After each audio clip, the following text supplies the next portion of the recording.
Hello everyone, I welcome you all to this lecture. In this lecture, we are going to discuss the further part of fourth model, that is about DDoS, DDoS attack prevention and detection. In the previous lecture, we had discussed the intrusion prevention and detection system. It is a further part of it. In this lecture, we are going to discuss it in terms of DDoS prevention and DDoS detection. Uh, DOS attack uh, is in computing, a DOS attack is a cyber attack in which the perpetrator seeks to make a machine or network resource unavailable to its intended users by temporarily or indefinitely disrupting services of a host connected to the network. Whereas DDoS is standing that distributed denial of service attack. Uh, a distributed denial of service attack occurs when multiple systems flood the bandwidth or resource of a targeted system, usually one or more web servers. Such an attack is often the result of multiple compromised systems flooding the targeted system with its traffic. Now, let us have uh, it in terms of DDoS prevention first, and later we'll see the DDoS detection. First one, DDoS prevention.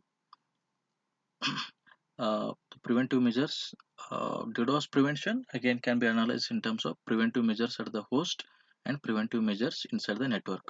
So first one, preventive measures at the host. One possible way of handling SYN attacks is to drop requests for TCP connections, but this could result in collateral damage if the victim is unable to distinguish between SYN packets that are part of the attack and those from its legitimate clients. So here I would like to bring the one knowledge in you people. There we are having the two flags can be used. One is SYN, SYN, and other one is FIN, FIN in capital letters. Both of these are called as control flags and which are not normally sent in the same TCP segment headers.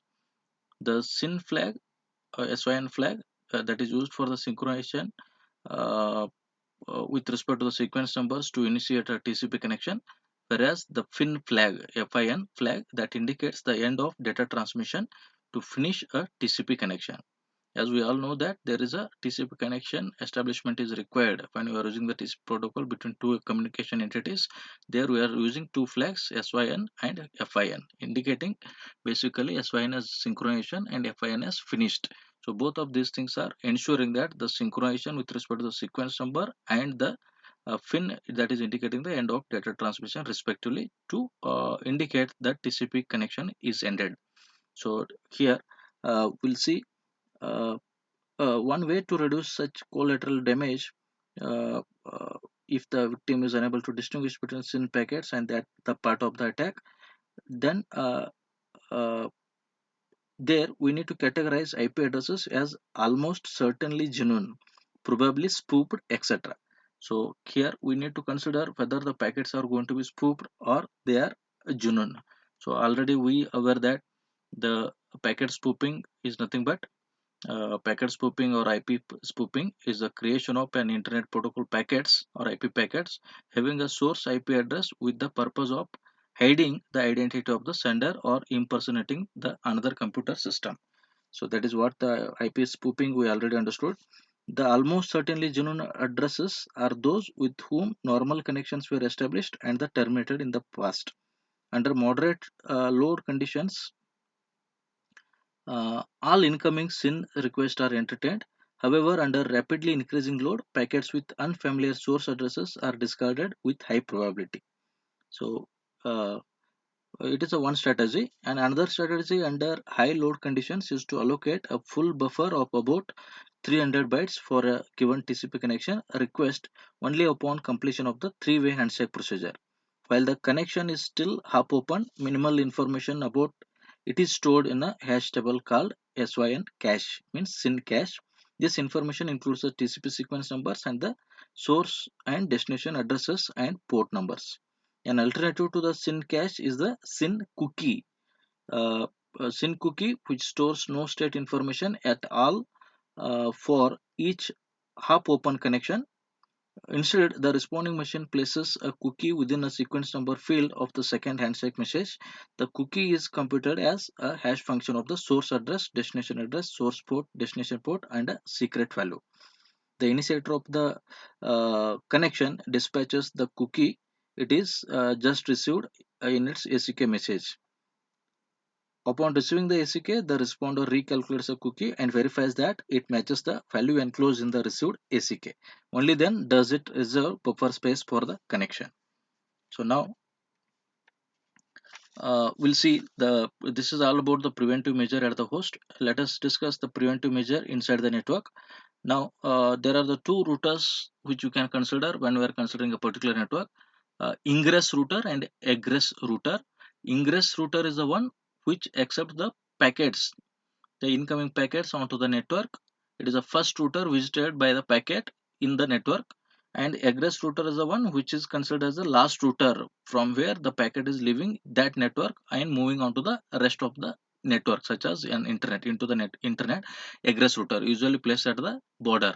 So now here, with this thing in mind, now we'll see the preventive measures inside the network. uh, Here, one approach used with respect to this preventive measures inside the network is egress filtering. So most DDoS attack packets use spoofed source IP addresses. Address spoofing is employed to confuse cyber sleuths, making it hard to pinpoint the true source of the attack. The perpetrator hopes to continue the attack for as long as desired, and perhaps even resume it at a later point without being traced. The egress router is the last router encountered by any packet generated inside the network before it exits the network and enters the internet. Let, for example, capital A be the set of all externally visible IP addresses within the network behind the egress router. The egress router examines the source address of each packet leaving it. If the address does not match any address in this capital A, it drops the packet by thus detecting and filtering the spoofed packets. It helps prevent the DDoS attacks. Uh, it is noted such a mechanism, while being effective, is unlikely to be universally deployed. There is not always sufficient motivation for an internet service providers to implement egress filtering, since internet service providers sees no immediate incentive or gain in forestalling a DDoS attack on someone else's server with zombies residing in his own network. It is a one thing. Now, before going to discuss the TCP connection establishment, so here it is shown when the two communicating entities A and B, they are having the conversation, there will be a synchronization variable X will be sent from a client to the server. Okay, and vice versa. So there will be an acknowledgement X plus 1, which will be the increment to the previous variable what we are having, and it is able to send, the B will be sending its own synchronization variable Y to the client back. And then there will be an acknowledgement for the same in the form of ACK Y plus 1, so on, and it is indicating the next one after the conversation fin, the final control flag what it is indicating with one variable. So there will be an acknowledgement will be sent, and at the same time it is go able to send it's the final variable, and there will be an acknowledgement, okay, in the form of the incremented value of the fin variable what it was received in the previous step. This is how the TCP connection establishment and termination must be taken in case of the uh, DDoS prevention as well as DDoS detection method. So first we'll see, now we are seeing this thing, but here uh, to discuss, uh, there will be an figure mentioned in the textbook in the page number 339 about the distributed route filtering. uh, the idea of egress filtering has been extended to routers in the core of the internet. Call a core router that performs filtering of spoofed packets a filtering router, or simply filter. Internet routing is done based on the destination address contained in the packet. A filter, on the other hand, uses the packet source address to make a decision on whether or not to discard the packet. To implement, we require distributed route filtering, in short DRF, which is a filter maintains for each of its interfaces the set of all addresses from which the packets arrive en route to some destination. The router uses border gateway protocol (BGP) routing information to obtain the latest mapping between each of its interfaces and the subset of the source addresses using that interface. The filtering decision is straightforward. If a packet with the source IP address is equal to S, means a source S arrives via an interface, then that it should not have, that packet is assumed to be spoofed and hence it is discarded. So there will be the figure uh, 22.2 A showing in the textbook example of such a DRF method in implementation. So distributed route filtering means the filtering decision is made based on the source IP address. Okay, and it is yes. For our notation, we are using yes. If the packet arriving via an interfaces that is known or familiar, then that packet is assumed to be correct. Otherwise, it is considered to be spoofed and hence discarded. So there the user need to have a decision mechanism based on the known interfaces. So I will request you to refer to that diagram. So this is all about the DDoS prevention. Now let us discuss the DDoS detection method. Egress filtering and DRF are said to be preventive mechanisms. Another approach is to detect the onset of DOS attack and then take a remedial action. So we'll see it in the contextual DDoS detection. In a SYN flood attack, SYN means the synchronized flood attack, the victim uses a disproportionate number of SYN packets compared to FIN packets. By a SYN packet, we mean any incoming packet with the SYN flag set. Uh, Here, recall that such a packet is a TCP connection request packet. Likewise, FIN and RST. So FIN is the final and RS is reset packets are respectively. Those with the FIN and RST flag set, a FIN packet is sent by the side that wishes to terminate the TCP connection. If the other party agrees to terminate, it responds with its own FIN packet. The SYN and FIN packets usually occur in pairs. That is what we are able to see in this diagram. Now, uh, here we'll see. Now, uh, there are the two horizontal timelines are shown in this diagram. So TCP SYNs and matching fins. Now the top line shows the times of SYN packet arrivals and the bottom line showing the corresponding fin arrivals. This is the SYN timeline and this is the fin timeline. The time is slotted into fixed length observation intervals in the form of T1, T2, T3. These are all the time intervals. And for the fin timeline, we can use T1 dash, T2 dash, and T3 dash as the time intervals, and which are of the fixed length. These are the time intervals during which we record the number of SYN arrivals and the number of fin packet arrivals. The corresponding observation intervals for fins, that is T1 dash, T2 dash, so on, are shifted to the right by the average duration of a TCP connection. Why it is shown shifted to the right? Because right, that will shows the average duration of a TCP connection. So it definitely requires some time. Now to construct an anomaly detection with the detection system, we define the three variables, namely SI, FI, and DI. So here SI indicating it is the number of SYN packet arrivals in the ith observation interval. The SI indicating the number of packet arrivals in the ith observation interval, and FI indicates the number of FIN packet arrivals in the ith observation interval, and FI already told, and DI that indicates the normalized difference between the number of SYN and FIN packets in the ith observation interval, and it is given with the formula DI equal to SI minus FI divided by whole divided by FI. And there we have to keep one threshold for the detection. There we need to have one fixed value in the form of the threshold for the detection, and where there we require the time series in the form of D1, D2, D3, and so on. Uh, uh, there are the different algorithms that attempts to detect the onset of the SYN flood attack by monitoring the above series. Here I am not able to cover all the three algorithms which are mentioned in your textbook, which are telling about the detection of this DDoS.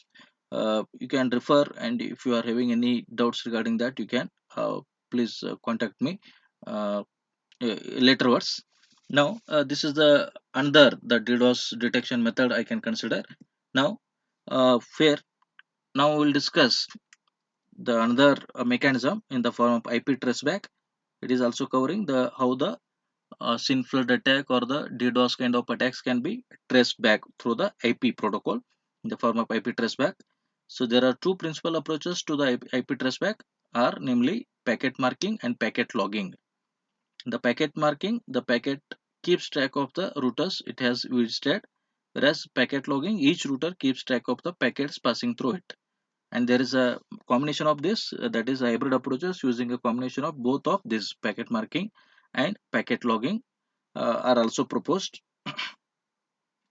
Now uh, we'll see the first one, the packet marking approach. Now it is commonly known as PPM, also as probabilistic packet marking, PPM. uh, Consider for a moment, we'll see the first one, packet marking, so also called PPM, what I said, probabilistic packet marking. For this now we'll have the discussion. Consider for a moment that every intermediate router were to append its 32-bit IP address to each packet it forwards. Then a packet on the internet traverses about 10 hops on the average. So hops are the nothing but the nodes which are encountered by a packet between the source and the destination. A packet on the internet traverses about 10 hops on an average, so an extra 40 bytes would be needed to keep track of its path from the source to the destination. This is an unacceptable per packet overhead. Instead, existing but infrequently used fields in the IP header are used to keep track of the routers visited. The IP header has a 16-bit ID field. This field provides support for packet fragmentation and reassembly. Different networks have different restrictions on the size of the datagrams they can carry. They may split a datagram into two or more fragments and send each fragment separately. The router at the destination end has the responsibility for reassembling the fragments to create the original packet.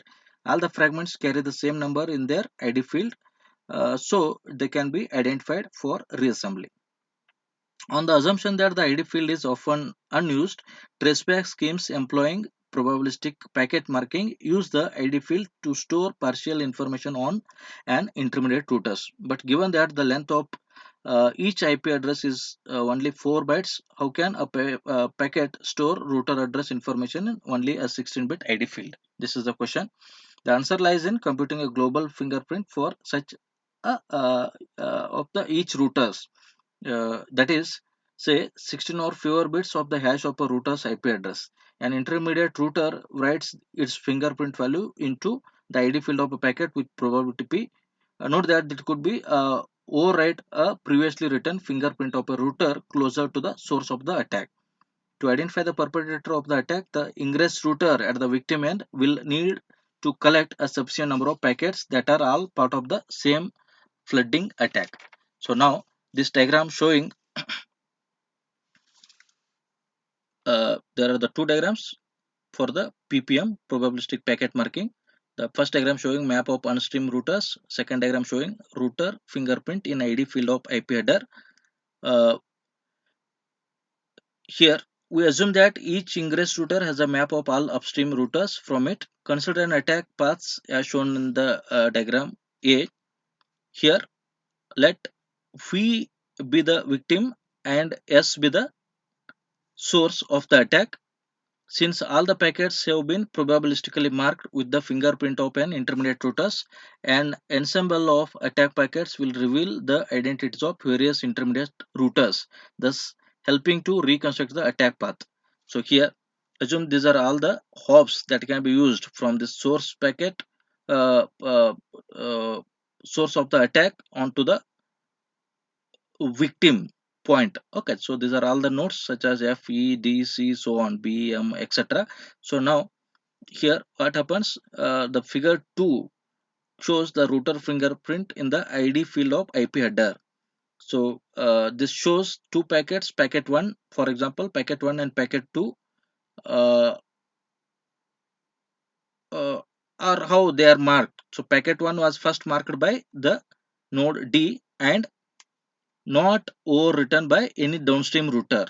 So it is the packet 1 saying that it is marked by the node D, and it is not overwritten by any downstream router, whereas packet 2 uh, on the other hand was first marked by router E, and then its ID field was overwritten by router C. So it was cancelled, it is dismarked, and it is later marked by C.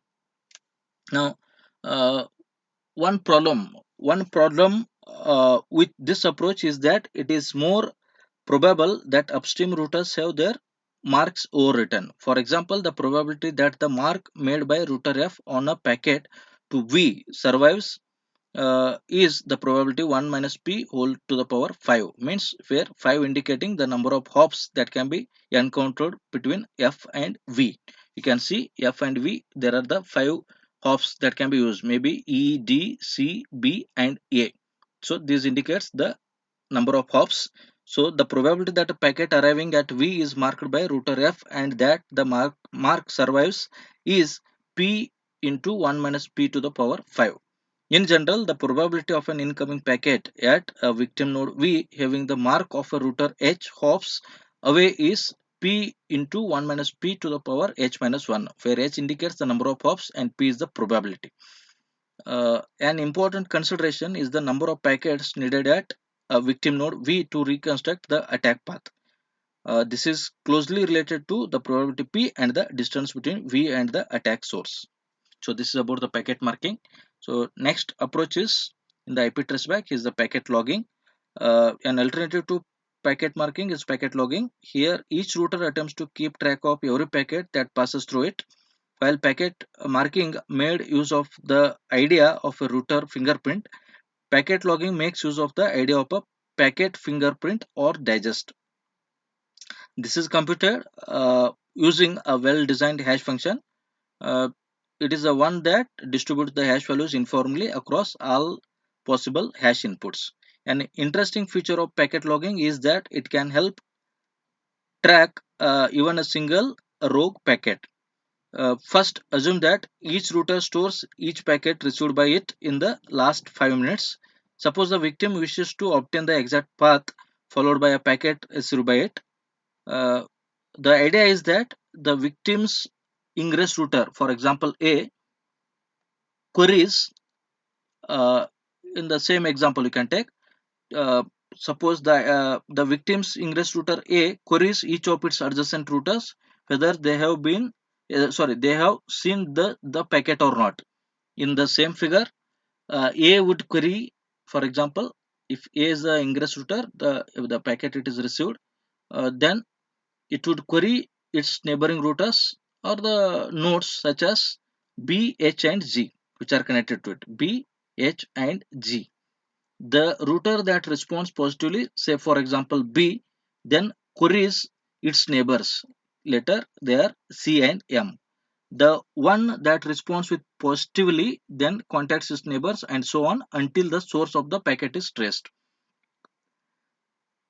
The storage requirements at each router implementing this scheme could be prohibitive. Consider, for example, a router with 6 links. Assume that the link speeds are 1 GB per second and that the router is operating at a peak capacity. First, assume that a copy of each packet traversing the router is to be maintained for a period of 5 minutes. So the required amount of storage required in a router is about 1 terabyte. At the expense of some computation, we can bring down uh, the storage requirements by storing only the digest or hash of a packet instead of its entire content. Uh, so here again, if you wish, again you may discuss the storage requirements, how they can be reduced by the use of a space efficient data structure called Bloom filtering methods, etc. So I think that is not much important to be discussed here. So this covers what the packet logging in the IP traceback method as a second approach. Thank you.